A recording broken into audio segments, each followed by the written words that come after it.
Okay, we're back and I have all my patterns in, and I wanted to pause here for a moment to do a little bit of a critique and talk about the patterns that we put in our painting here.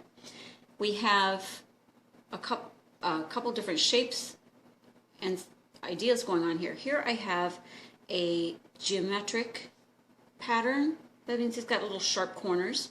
This one's organic. Organic patterns or organic shapes have rounded features to them, where geometric shapes have, of course, more sharp edges and more like geometry. So I've used them both in here, but it works. It works because instead of going all organic shapes, I could have put organic pattern in here and an organic pattern in here, something frilly and curly and curvy. That probably would have been fine, but I liked adding something more linear, more geometric, because that added another term, variety, which makes it, I think, a little bit more interesting. And it does work. And the reason it works is because the size of this pattern, and this are somewhat relatively congruent. And furthermore, these patterns in here are smaller than the size of this little chunky pattern here. It's pretty close, but had I made them too close to this size, then we would have had our patterns competing with the pattern in here. We don't want that to happen, so we make our patterns just a little bit smaller. I could have even gone smaller yet, and it might have even been even better.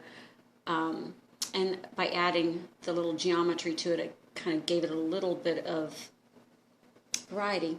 The thing that bothers me in this painting right now is this little area up here, because these are so much smaller than the rest of those, so that it doesn't seem to go. And the color's more intense, where these are more muted. And it's a smaller pattern, it's denser.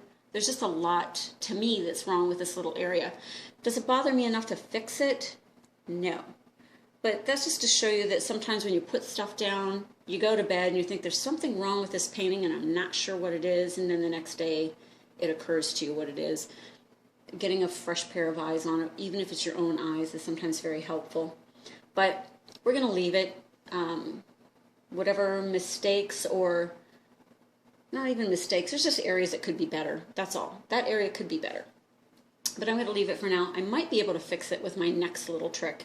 The next thing we're going to use today is we're going to learn to use this. This is a glazing medium.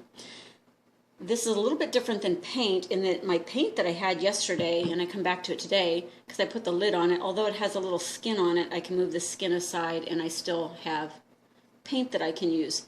Once this stuff dries, it dries rather quickly. There's no turning back. This doesn't stay wet overnight. You use this as you go. This is a glossy one that I buy because suckers are moist, and so, or they're shiny, and I like that moist look. I have used this. You mix it with your color, and you can thin your color out and put a thin layer of shading or whatever on it.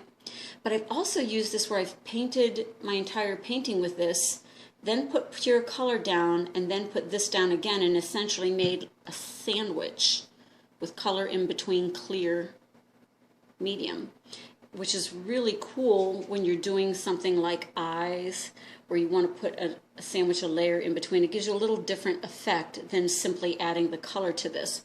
And there's usually some instructions on the backs of any of your mediums that tell you how much paint you should use with the medium to get a good effect. But we're going to work with that today, and I'm going to make this, add some shadows and some shading, but it's like mixing this with black. But your shadows don't necessarily have to be black. I could use a deep purple or some other cool color, blue or something. You think of colors of being, or as shadows of being kind of cool to the touch. So I could use any kind of cool color, and I could work in some shadows. Or I could use even browns or neutrals, blacks. I'm going to use blacks, just simply that's where we always go with it. But you could also add white to this and work your highlights in with this as well, or cloud something up, which I may do that in this area to mute that a little bit. Just by adding white to this, I get a transparent white, and I can mute all of that all at once in one fell swoop. So we're going to work with this today. I have a clean lid that I'm going to work with this because once it dries and I can't do anything with it. So that's where we're going with that.